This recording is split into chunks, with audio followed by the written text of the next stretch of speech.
গতকাল রাতে আমি ফাস্টফুড খেয়ে নিয়েছিলাম, খুব ইচ্ছে করছিল, তাই মাঝে মধ্যে খেয়ে নিতে হয় যখন ইচ্ছে করে। তো আমি ভাবলাম যে না, যেহেতু ফাস্টফুড খেয়েছি মানে আমাকে খুব ভালো করে এক্সারসাইজ করতে হবে। তো আমি ভাবলাম যে না, আজকে কার্ডিও করব। তো আমি স্টার্ট করলাম ট্রেডমিল থেকেই।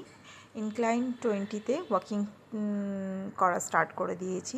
আর আমি আসা মাত্রে আমার ওয়েট চেক করলাম 64.4 কেজি। তো আফটার ওয়াকিং আমার ওয়েট 64.2 কেজি, 200 গ্রামের মতো ওয়েট কম করলাম। তারপরে তো আরও অনেক এক্সারসাইজ করেছি, যেগুলো আজকে সেরকমভাবে ফুটেজ নেওয়া হয়নি।